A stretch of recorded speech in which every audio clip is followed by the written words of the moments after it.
할렐루야. 부활의 아침 만나서 너무 반갑습니다. 부활주일을 맞이해서 항상 여러분들 삶 가운데 생명의 역사, 소생하는 역사만이 나타나기를 주의 이름으로 축복합니다. 오늘 순종하는 사람들이 증인이 되고 생명을 누리며 살아간다는 이야기예요. 오늘 제목은 순종과 증인이라는 제목으로 우리 함께 말씀을 나누겠습니다. 성경은 복으로 시작해서 복으로 끝나죠. 하나님께서 사람을 창조하시고 복을 주시며 가라사대 생육하고 번성하고 땅에 충만하라고 그랬어요. 그런데 그 복을 잃어버렸거든요. 이제 그 복을 되찾기 위한 과정이 구약 성경에 나와요. 그래서 복을 잃어버렸기 때문에 아브라함에게 너는 복의 시작이 될 거야. 너는 다시 복을 다시 회복하는 시작이 될 거야 라고 약속해 주셨습니다. 성경은 우리 모두가 복을 받길 원합니다. 저도 여러분들에게 말씀을 통해서 하늘의 신령한 복은 물론이니와 땅에 기름진 복도 여러분들이 좀 받았으면 좋겠어요. 성경에서 그렇게 얘기하니까요. 그러면 어떤 사람이 복 있는 사람일까? 성경에서 말하는 복은 무엇일까 하는 거죠. 여러분, 육적인 복이 있고 영적인 복이 있어요. 육적인 복은요, 많이 갖는 거라고 생각들 합니다. 건강하고 또 뭐 통장에 잔고도 좀 두둑하게 있으면 좋겠죠? 예. 근데 그것도 복이에요. 내가 많은 걸 소유하고 또 지경이 좀 확장되고 관계도 확장되는 게 복입니다. 그런데 성경에서 말하는 육적인 복은 네가 소유하고 소유권을 가지고 있는 것을 네가 사용할 수 있냐? 이거죠. 신명기 28장에 보면은요, 복이 무엇인가를 우리에게 가르쳐주고 있어요. 우상을 숭배하는 자는 저주를 받지만 하나님을 잘 경외하고 하나님을 섬기는 자들은 복을 받는데, 복은 주인된 권리입니다. 육적인 복은 주인된 권리. 따라해보세요. 무슨 권리? 예, 신명기에 보니까 내가 포도원을 갖고 왔는데 그 포도수산을 누가 먹어야 복이야? 내가 먹어야죠. 근데 엉뚱하게 다른 사람이 먹으면 이건 복이 아니라 이 말이에요. 이걸 저주라고 합니다. 내가 약혼했으면 누가 살아야 돼요? 내가 살아야죠. 그런데 누가 살아요? 엉뚱한 사람이 와서 살아요. 이걸 뭐라고 그래요? 저주라고. 집을 줬어요. 땀 흘려서 집을 줬어요. 열심히 집을 줬는데 누가 살아야 돼요? 내가. 근데 다른 사람이 와서 살아. 그러면 이것을 뭐라고 그래요? 예, 육적인 복의 정의는 내가 소유한 것을 내가 사용할 수 있는 것입니다. 그게 육적인 복이에요. 통장에 많은 잔고를 가지고 있어도 와서 거의 죽는 소리를 하면서 누가 빌려달라고 그래. 그래서 빌려줬더니 그걸로 끝. 이건 복이 아니죠. 내게 아니죠. 누구 거예요? 그거는 다른 주인이 가져간 거예요. 진정한 여러분 복이 있는 사람이 되기를 원합니다. 여러분들이 노력하고 수고하고 땀 흘린 것을 여러분들이 거두고 사용할 수 있기를 바랍니다. 또 신령한 복은 뭐예요? 이것을 하나님 나라까지 연결해서 내가 상급으로 남는 것, 이것이 영적인 복인데요. 영적인 복은 따로 있어요. 영적인 복은 하나님이 나를 사용하는 겁니다. 이게 신령한 복이에요. 땅에 기름진 것도 여러분 필요합니다. 그렇지만 더 중요한 것은 뭐예요? 하나님이 사용하는 거예요. 그래서 내가 움직이고 내가 발 딛고 내가 손대는 곳마다 하나님의 손길이 좀 나왔으면 좋겠어요. 여러분들의 움직이는 일터가 너의 신을 벗으라. 너의 선 곳은 거룩한 곳이라. 이 아브라함에게 말씀하신 거예요. 여러분, 선 곳이 하나님이 통치하고 다스리고 여러분들이 손대고 발딛는 곳마다 하나님의 역사가 나타나기를 주의 이름으로 축복합니다. 그래서 하나님의 손길이 여러분의 손길을 통해서 나타나고 손대는 곳마다 하나님의 흔적들이 나타나는 복 있는 사람이 되시기를 주의 이름으로 축복합니다. 그래서 여러분들이 모든 하는 일에서 하나님의 손길을 간증할 수 있는 그런 실력 있는 성도들이 되기를 바랍니다. 하나님이 사용하시는 선한 통로가 되기를 이 부활주의를 맞이하여 여러분들에게 선포하고 여러분 아멘으로 화답할 때에 그런 삶이 되기를 축복합니다. 성경에 보면요, 아주 보배 같은 인물들이 숨겨져 있어요. 그 중에 오늘 좀 생각해 보고자 하는 것은 레갑의 자손이라는 사람들입니다. 좀 어려울 수 있고 생소할 수 있어요. 그러나 꼭 이야기하라고 하나님이 부탁을 하셔가지고 이번에 꼭 말씀을 드리려고 합니다. 예후라는 왕이 있어요. 자, 이스라엘은 북쪽과 남쪽으로 나눠져서 서로 전쟁도 하고 신에게도 지나고 한 적이 있어요. 우리나라 좀 비슷해요. 남쪽과 북쪽이 나눠져서 서로 전쟁을 하고 그럽니다. 성경에 보면은 예후라는 사람이 이스라엘의 왕이 돼요. 10대 왕이 됩니다. 오므리 왕조가 끝내고 예후 왕조가 등장을 하게 되는데, 그때 이 아합 왕가가요, 오므리 왕조가 엄청나게 나쁜 일을 많이 해요. 자, 성경에서 나쁜 일을 많이 했다는 것은 뭡니까? 우상을 숭배했다는 거죠. 하나님 말씀에서 벗어난 행동들을 많이 했다는 거예요. 그래서 아합 왕조, 그 아합의 아내가 누구냐면 두로에서 시집온 아주 우상의 아이콘인 여자예요. 성이 뭐예요? 이시라고 그러면 안 돼요. 그럼 이시들 기분 나빠요. 자, 이세벨이라는 여자입니다. 아주 조종하고 또 음해하고 그런 여자죠. 이제 그 오므리와 아합의 아내 이세벨, 이 두 왕을, 그리고 그 왕조를 아주 종식시킨 사람이 바로 예후입니다. 처단하고 죽이고 이제 4대 동안 예후의 자녀들이 정권을 잡아요.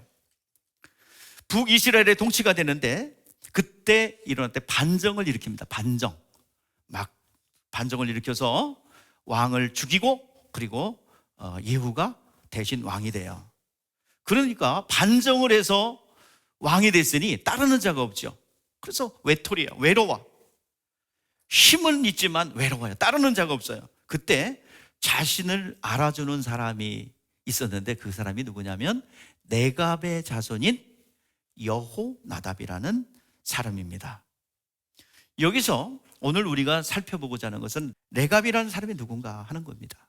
자, 레갑이라는 사람은 미디안 겐 족속이라고 그랬어요. 미디안 족속의 겐 족속 사람이라. 그 모세가 도망가죠. 미디안 광야로 도망가요. 그곳에서 결혼을 하지요. 그때 장인이 누구예요? 이드로라는 사람입니다. 이드로. 그 모세가 도망을 했는데 이 미디안 족속으로 갔어요. 그게 겐 족속이거든요. 근데 미디안 족속에 있는 제사장 누구랑 결혼을 합니다. 이곳에서. 그래서 그 처남이 같이 따라 나와요. 그래서 이 레갑의 자손들은 겐 사람으로서 유다 지파가 살도 있는 지역에서 살아요.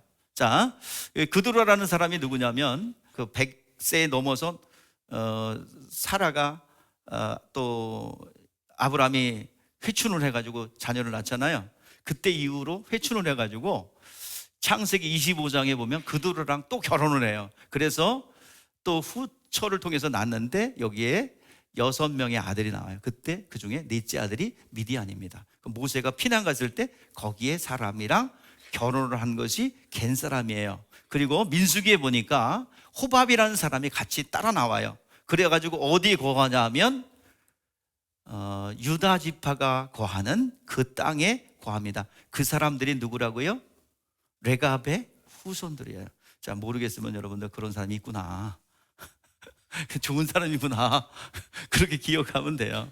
자, 이 레갑의, 자, 저거 복잡하니까 그냥 내리고, 그냥 좋은 사람들이 유다 지파에 살았구나. 그 사람들이 누구라고요? 레갑의 후손들이라고요. 자, 그곳에서 같이 살고 있었습니다. 그때 예후가 이제 예후가 개혁을 하는데, 엘리야가 이미 예언했어요. 왕이 될 것을. 누가요? 엘리야가. 자, 오늘 복잡하게 머리가 막 돌아. 예. 그래서 엘리야가 이제 예언을 하는데, 너는 지금 나가서 예후에게 기름 부어 이스라엘 왕이 되게 하고, 너는 왕에게 하사엘에게 기름 부어 이제 아람 왕이 되게 하고, 또 선지자 너에게 엘리사에게 기름 부어 너를 대신하여 선지자가 되게 하라라고 기름 붓습니다. 그때 이제 엘리야가 기름 부어서 왕으로 이제 기름 부어요.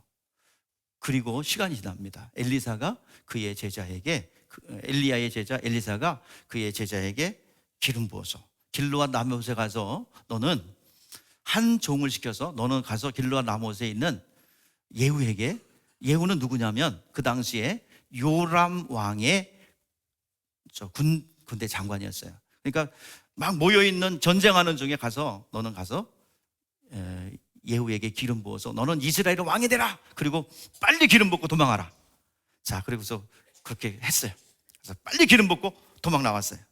그랬더니 거기에 있는 부장들이 보고서 요람 왕을 예후가 왕이 됐구나, 왕으로 추대해 버립니다. 그래가지고 왕으로 추대돼 가지고 이제 요람을 이제 죽이러 가는 거예요. 가자. 막 무리가 와요. 자, 저 무리가 오는데, 척후병이 볼 때 저 무리가 오는데, 저 성에서, 사마리아 성에서 보니까 저 무리가 오는데 저게 무리가 누구냐? 척후병을 보내요. 그랬더니 안 와. 또 보내. 안 와. 하몽자사예요. 그래서 보니까 말을 모으는데 막 급하게 몰아요. 그래서 급하게 모는데 저거 예후 아닙니까? 예후 같은데요? 진짜 예후예요. 마중 나갔어요. 그랬더니 때마침 요람 왕과 그리고 남유다에 있는 아시아 왕이 한 군데 모였어요. 외삼촌이 요람이 이제 부상당했다는 소식을 듣고 이제 그곳에 온 거야. 병문안을. 그러면 세 사람이 모였죠? 지금 왕이 누구예요? 요람. 근데 남유다의 외삼촌을 병문안하러 온 아시아 왕, 그 다음에 예후가 모였어요. 그곳에서 평안하냐? 예후, 아니 당신의 어머니 이세벨이 저렇게 우상을 숭배하는 평안할 리가 있어? 그러니까 눈치채고 도망가려고 그러죠. 그래가지고 이 예후가 화를 날려가지고 요람의 심장을 관통시켜서 죽입니다. 그리고 그걸 보고 있던 아시아 왕도 아이고 고르만 내살려라 하다가 또 도망가다가 칼에 맞아 죽어요. 자, 이제 다 죽입니다. 자, 그리고 그 여세를 몰아서, 근데 그곳이 어디예요? 나봇의 포도원 사건이 있었던 곳입니다. 포도원을 억지로 뺏었죠.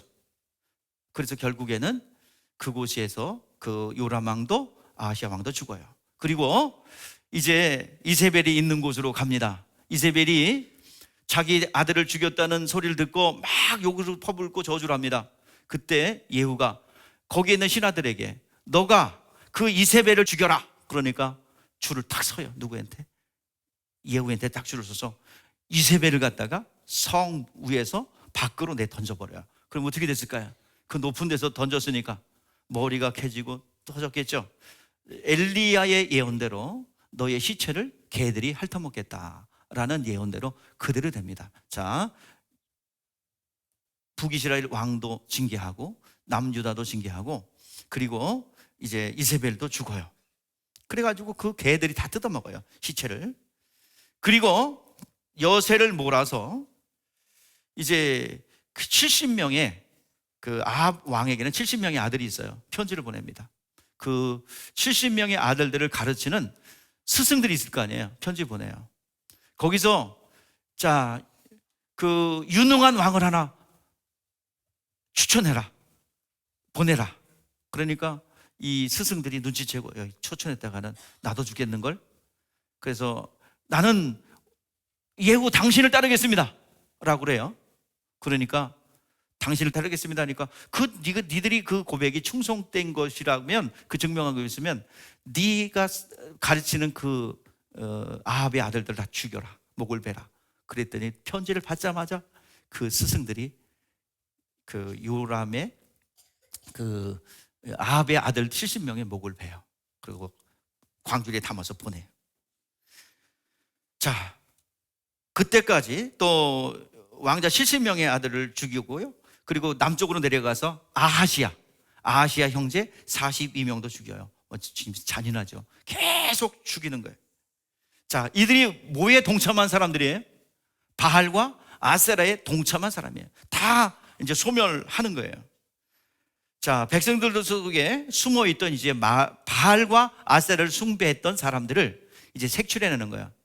이제 가고 있습니다. 가는데 딱 누가 보이냐면 그때 여호야다, 자기를 따르는 여호야다와 같이 동족합니다. 야, 내가 저 바알 아세라 섬기던 사람들을 다 색출해갖고 죽이려고 하는데 같이 동참하자. 수레에 올라타라. 같이 가요. 같이 가서 이제 공포합니다. 나는 바알 신을 아합보다 더 잘 섬길 거야.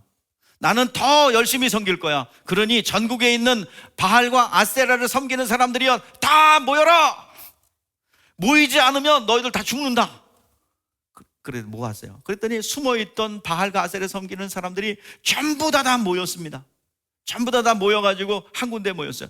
그리고 군사 80명을 갖다가 매복시켜놔요. 그리고 예복을 입혀라. 그리고 여호와를 경외하는 사람 한 사람도 섞이지 않게 해라. 자, 그리고 내가 번제를 드릴 테니 지금부터 제사를 드리자. 그리고 나서 어떻게 해요? 다 거기 있는 사람들을 다 도륙해서 죽입니다.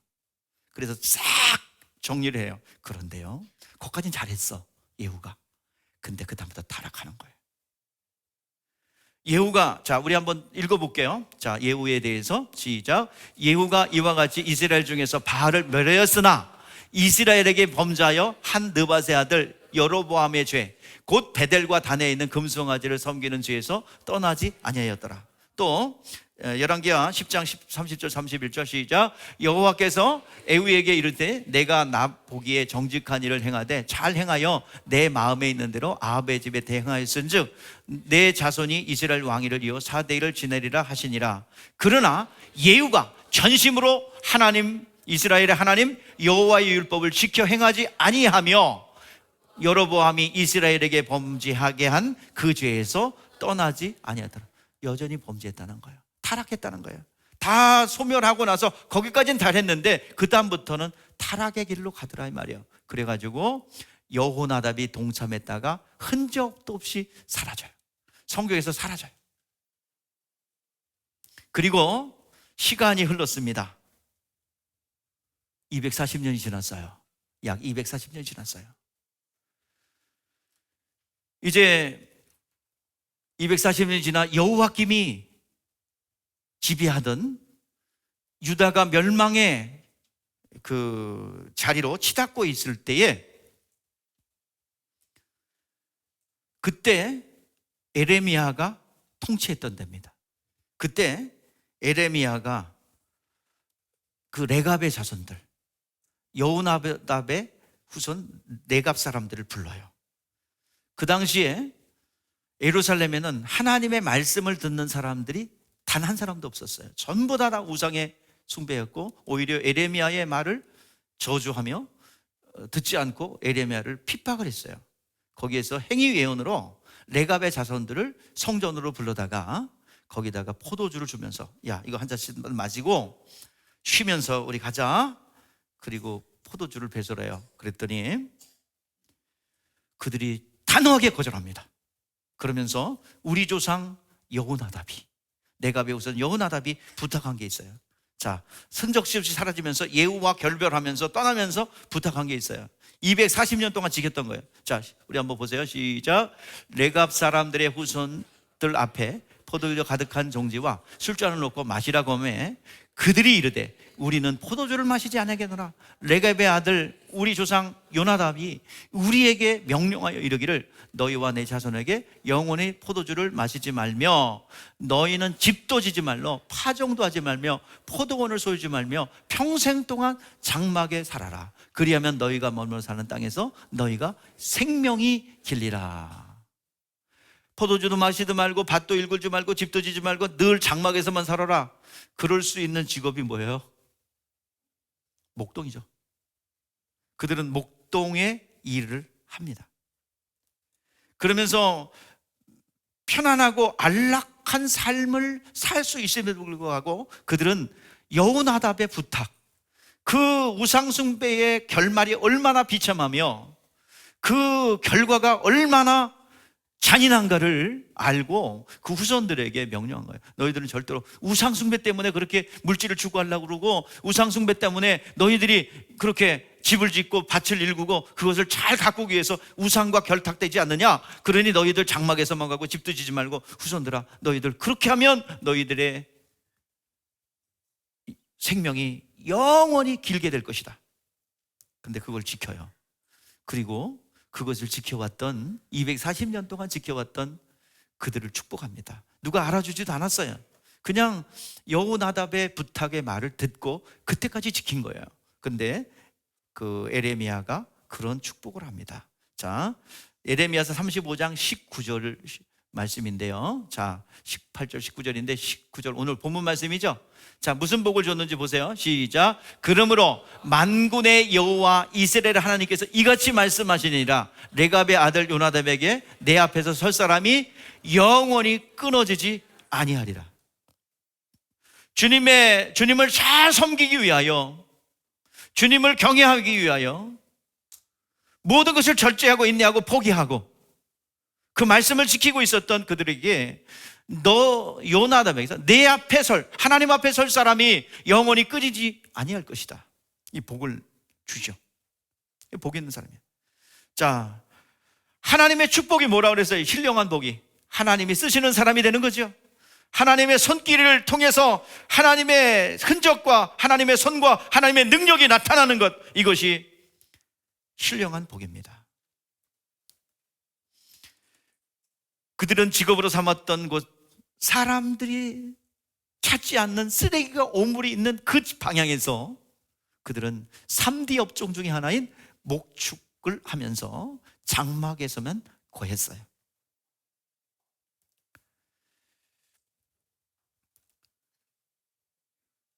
그 결과 느부갓네살왕이 진멸할 때요, 그들은 천민들이에요. 그들은 비천한 사람들이에요.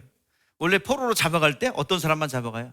유능한 사람만 잡아가죠. 근데 그들은 직업이 뭐예요? 3D 업종인 목동이야. 실력은 있었지만 목동으로 사는 거예요. 뭐 때문에? 하나님의 말씀 때문에. 그리고 여호나답이 부탁했던 그 말씀대로 레갑의 후손들은 그것을 알아요. 자, 그리고 포로로 잡혀가지도 않아요. 그래서 그것을 끝까지 지킵니다. 하나님을 예배하고 찬송하는 그 일을 70년 복역의 때도 지켜요. 그리고 70년 복역의 때 회개한 사람들이 다시 돌아왔을 때 이제 성전을 재건하죠. 성벽을 재건합니다. 느헤미야 때 성전 재건, 신앙 부흥운동, 그 다음에 3차 때 뭐요? 느헤미야, 페르시아의 아닥사스 왕 때에 술 맡은 관원장으로 있었던 느헤미야가 이제 아닥사스 때 휴가를 얻어 10년 휴가를 얻어서 이 성벽 재건을 하러 옵니다. 자, 한번 보시죠. 성벽을 어떻게 재건했는지. 문이 있어요. 문. 여기가 저기 삼각형으로 된 조그만 데가요, 이 문이 10개가 있는데 그 문들이요 다 이름이 달라요. 어문, 옛문, 그 다음에 한미가문, 심판의 문, 동문, 이거는 에스트 게이트인다. 이거는 뭐냐면 골든 게이트, 왕의 문이에요. 자, 마문, 스룹바벨의 성벽, 그리고 제일 끝에 보세요. 끝에. 자, 끝에 양들이 옮겨가는 양문도 있고 다 있는데 물을 기는 수문도 있고 종류가 많아요. 자, 근데 여기 뭐예요? 맨 끝에가 분문. 이 무슨 분자냐면 똥 분자예요. 그리고 또 영어도 좀 같대. 덩 게이트. 똑같아. 덩 게이트. 영어도 똥이 똥이야. 덩 게이트야. 여기에 잡동사니, 오물, 쓰레기, 똥, 이게 다 나가, 일리. 근데 그 앞에서, 그래서 그것은 쓰레기장, 소각장이 있고, 그것은 흰놈 글자기, 게헨놈, 게헨나, 즉 지옥을 상징하는 늘 불이 타고 불이 꺼지지 않는 소각장이 있는 곳이에요. 그리고 모든 똥, 오물, 쓰레기 일일이 다 나가. 그런데 이 성벽을 건설할 때, 느헤미야가 성벽을 건설할 때 각자 앞에 보이는 성벽을 건설하는 거였어요. 그 안에서 사는 사람도 그 밖에서 사는 사람도 성벽을 건설하는 거예요. 근데 이 네갑의 후손들이 살던 데가 어디예요? 바로 덩 게이트 앞. 덩 게이트 앞을 건설합니다. 그리고 그 앞에서 살아요. 자, 굉장히 천민들, 똥과 쓰레기가 들락거리는 곳이에요. 그 앞에서 살고 있는데, 자, 느헤미야 3장 14절 말씀해 보니까, 자, 이렇게 보세요. 느헤미야 3장 14절 한번 읽어볼게요. 시작. 본문은 베다게렘 지방을 다스리는 네갑의 아들 말게에 중수하여 문을 세우며 문짝을 달고 자물쇠와 빗장을 갖추고, 자, 그들이 이 문을 건설합니다. 그리고 그 벽을 세워요. 그들이 천민이에요. 소외됐던 사람이에요. 그곳에서 구구장창 있으면서 그곳을 지킵니다. 자, 그러면 베다게렘이 어디냐면 베들레헴과 예루살렘 사이에 있었던 지역이에요. 이곳에 레갑이 이거는 유다 지파가 살던 곳이거든요. 언제 내려왔다고 그랬어요? 누구의 처남? 모세의 처남이 같이 내려와서 유다 지파에 살던 사람들이 갠 사람으로서 누구의 사람들이에요? 자, 그 사람으로서 레갑의 후손들입니다. 잘 기억하시면 은혜가 되는데, 모르면 그냥 그러면 좋은 분이 왜 이방 땅에서 살다가 왔구나, 모세의 장인 식구들이 왔구나, 그렇게 이해하시면 돼요. 그래서 그곳에서 사는 거예요. 그런데요, 이곳에서 800년 동안 살아요. 뭘 지키면서? 그 똥문 앞에서 뭘 지키면서? 목동 생활하면서 집도 안 짓고 포도주도 농사도 안 짓고 그것에서 840년 정도 살아요.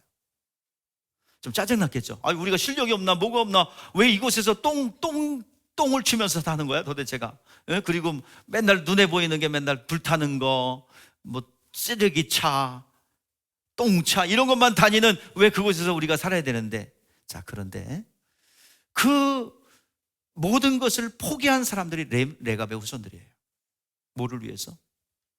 여호나답이 약속했던 네 생명이 길리라, 그걸 지켰던 사람이에요. 그러니까 영적인 것을 위해서 육적인 것을 포기했던 사람입니다. 그 지파들이에요. 진짜 그 살기 어려운 지역입니다. 시체가 막 나뒹굴고 온갖 쓰레기가 있고, 그리고 똥차들이 왔다 갔다 하는 그런 곳입니다. 그곳에서 목동 생활을 했어요. 그런데요, 때가 참해 무슨 일이 벌어져요? 누가복음 2장 8절에서 14절 말씀 보니까 예수님이 탄생하는 날, 이 소식을 가장 먼저 들은 사람들이 누구예요? 이 목동들이에요. 850년 동안 그 신앙을 지켰어요. 육적인 편안함과 안락함도 자유가 있기 때문에 누릴 수 있어요. 그러나 그 영원한 것을 추구하기 위해서 과감하게 자신의 쾌락을 포기한 거예요. 예수님 탄생할 때 제일 먼저 달려온 사람들이 목자들입니다. 저 누가 찾아왔어요? 예수님 탄생할 때 그 베들레헴 마구간에 누가 찾아왔어요? 동방박사가 찾아왔죠. 근데 동방박사는 나중에 찾아왔어요. 한참 지난 다음에 찾아왔어요. 제일 먼저 찾아온 것이 바로 목동들이었습니다. 자, 목동들은요, 메시아가 태어나는 날 하늘에서는 막 영광, 찬송과 막 울려 퍼져요. 그때 천사들이 제일 먼저 초청한 사람들이 누구예요? 오케스트라를 연주하고, 그리고 목자들에게 알려줍니다. 그리고 초청장을 보내요. 이 땅에 평강의 왕, 만왕의 왕이 나셨다. 너희들 와서 축하하라. 오케스트라가 있고 총동원되고 VIP로 초대됐어요. 비록 눈으로 볼 때는 마구간이에요. 그러나 만왕의 왕으로 오신 그분을 초대하는 거예요. 그들은 편안하게 살 수도 있어요. 유대 지방에서 정말 그 살면서 편안하게 살 수 있고 얼마든지 부귀영화를 누릴 수 있음에도 불구하고 그들은 포기했어요. 뭘 기다렸어요? 여호와 앞에 설 사람이 내 앞에 끊어지지 아니하리라. 그 예언의 말씀을 붙잡고 인생을 드렸던 사람들입니다. 사모함을 가지고 기다렸던 사람입니다. 그 영광스러운 자리에 수백 년 동안 기다렸어요. 800년 동안 기다렸어요. 그래서 가장 아름다운 최초의 캐럴송인 지극히 높은 곳에서는 하나님께 영광이요 땅에서 기뻐하는 입을 사람들에게 평화로다. 이 오케스트라 연주됐겠죠, 그렇죠? 그 영광스러운 자리로 초대된 거예요. 이게 바로 하나님의 복 있는 사람입니다. 오늘 이 시간 그렇게 예수의 탄생의 목격자가 되었고 전파자가 되었죠. 그렇다면 예수님 오셨어요. 예수님이 천사들의 찬송을 받으며 목동들이 전하는 소식을 들으며 동방박사의 축하를 받으며 예수님 아기 예수로 탄생하셨으며, 근데 아기 예수로 머문 것이 아니라, 아기 예수의 포커스가 아니라 예수님은 어떤 분으로 오셨어요? 마태복음 1장 21절에 읽어보시죠. 시작. 아들을 낳으니 이름을 예수라 하라. 이는 그가 자기 백성을 죄에서 구원할 자이심이라. 이제 어떤 뜻이에요? 자기 백성을 죄에서 구원할 자가 오셨다. 그분은 또 어떤 분이에요? 죄를 구원할 뿐만 아니라 영원히 우리와 함께 하는 임마누엘의 주님으로 오셨어요. 그분은 영원히 우리와 함께 할 겁니다. 그런데 예수를 어떻게 보느냐예요. 많은 사람들이 예수님을 선지자로, 예수님을 랍비로, 예수님을 에레미야나 선지자로, 또 세례 요한이 죽었는데, 목이 잘려 죽었는데 그 영이 예수에게 들어갔다. 세례 요한이다. 또 어떤 사람은 뭐야? 메시아가 오기 전에 엘리야가 온다고 하니 저분이 메시아가 오기 전에, 그분이 메시아임에도 불구하고 메시아가 오기 전에 오는 엘리야가 아닌가라고 생각했어요. 예수님에 대해서 많은 사람들이 사람으로 본 거예요. 그런데 예수님은 많은 이적과 표적을 보여주시면서 예수가 누구신가를 우리에게 알려주었습니다. 자, 많은 귀신이 떠나갔어요. 예수 앞에 귀신이 떠나갔어요. 바람과 풍랑을 잔잔케 했습니다. 죽은 자가 살아났습니다. 무리를 걸었습니다. 중풍병자가 일어났어요. 귀머거리가 고침받았습니다. 이것은 누구만 할 수 있어요. 사람으로서는 할 수 없어요. 귀신이 떠나가는 것은 선지자들은 못하는 거예요. 누구만 하는 거예요? 귀신 떠나가는 거는, 예? 하나님만 하시는 거예요. 그래서 그 인자 가운데 뭐를 발견해 하는 게 목적이냐 하면, 인자 가운데 하나님을 발견하는 것입니다. 그래서 예수님의 신분에 대해서 증거하는 거예요. 저는 죄가 없으신 하나님의 아들이시고 우리의 구원자라는 것을 이적과 표적을 통해서, 하나님만 행할 수 있는 일을 통해서 우리에게 보여주는 겁니다. 그 중에 나다나엘이라는 사람은, 랍비여 당신은 하나님의 아들이시오 이스라엘의 임금으로서이다. 베드로는 마태복음 16장 16절에서 주는 그리스도시오 살아계신 하나님의 아들입니다. 예수를 정확히 볼 수 있는 사람에게 다음 단계의 진도를 주시는 거예요. 자, 예수를 뭐라고 봐야 돼요? 주는, 우리 따라해 봅시다. 주는 그리스도시오 살아계신 하나님의 아들입니다. 자, 이렇게 고백한 베드로에게 뭘 공개하십니까? 내가 예루살렘에 올라가면 장로들과 바리새인과 서기관들에게 고난을 당하고 죽임을 당할 것이다. 그리고 3일 만에 부활할 것이다. 자, 포커스가 어디 있어요? 부활에 있어요. 살아날 거다. 죽임을 당하지만 죽음의 권세를 깨뜨리고 내가 살아날 거야 라고 주님께서 공개하셨습니다. 출발은 예수를 누구로 보느냐를, 거기서 출발합니다. 여러분, 신령한 복은 예수를 나의 구원자로, 그리스도로 보는 것으로 출발합니다. 예수를 사람으로 보고 오늘날 예수를 박애주의자로, 아니면 도덕 선생으로, 어떤 우리보다 탁월한 어떤 사회 개혁자로 본다면 우리는 예수를 잘못 보는 거예요. 예수는 나의 죄를 대속하신 영원한 구원자이십니다. 하나님의 죄 없으신 하나님이 인간의 죄를 짊어지시고 이 땅에 사람으로 내려오셔서 십자가에 못 박혀 죽으시고 우리의 죄를 대속하신 나의 구원자, 나의 하나님임을 고백해야 합니다. 거기서 출발하는 거예요. 그러면 그런 사람이 뭐예요? 부활의 목격자가 되었어요. 부활의 목격자가 되었어요. 내가 부활할 것이다라는 약속을 받은 사람이 부활의 목격자가 되었어요. 자, 부활의 목격자들, 부활하신 예수님을 만나본 사람에게 주님께서는 또 무슨 약속을 해주셨습니까? 너희는 예루살렘을 떠나지 말라. 내가 능력을 입을 때까지 이 성에 유하라. 너희는 온 천하의 만민에게 복음을 전파하라. 그리고 내 양떼를 돌봐라. 그런데 너희들 숨을 내쉬며 가라사대 너희에게 평강이 있을지라 선포하시고 뭘 받으라? 뭘 받으라? 숨을 내쉬며 가라사대 성령을 받으라 그랬어요. 너희는 내가 약속한 것을 너희에게 보내리니 내가 위로부터 능력을 입힐 때까지 이 성에 머물라. 부활의 목격자들에게 성령을 약속해 주셨어요. 그리고 성령을 받은 이들이 증인이 되는 거예요. 증인. 오늘 여러분들에게 신령한 복의 출발은 예수를 어떻게 보느냐, 이 고지식한 것 같은 이 신앙을 우리가 지켜야 될 줄 믿습니다. 네갑의 후손들이 그 고지식한, 그래서 모든 육체의 삶을 포기하고 그 분문에서 똥 냄새를 맡아가면서 살아갔고, 그 직업도 목동 직업을 놓지 않음으로 인하여 오늘 시간 아기 예수 탄생에 그 예수 그리스도가 탄생한 그 현장에 초대된 것처럼, 오늘 시간 우리가 부활의 이 아침에 우리는 예수를 어떻게 보느냐에 따라서 부활의 능력을 체험하고 못 체험하고가 결정되는 거예요. 오늘 시간 부활의 체험자, 그리고 성령 받은 자들 통해서 내가 다시 오마 약속해 주셨습니다. 우리는 어느 시점에 있어요? 예수님 오셨죠? 예수님 십자가 못 박혀 죽으시고 부활하셔서 하늘 보좌에 들어가셨죠? 그리고 우리에게 남겨준 말씀은 뭡니까? 내가 본대로 그대로 오시리라. 우리는 거룩한 신부로 준비돼야 합니다. 그렇다면 우리는 이 거룩한 신부로 준비되기 위해서 출발점은 예수는 나의 구원자요, 주님이요, 하나님의 아들입니다라는 이 고백이 전제가 되어야 될 줄 믿습니다. 성경은 분명히 말하고 있어요. 너희는 먼저 그의 나라와 그의 의를 구하라. 그러면 이 모든 것을 너희에게 더하시리라. 그 은혜가 여러분 가운데 있기를 주의 이름으로 축복합니다.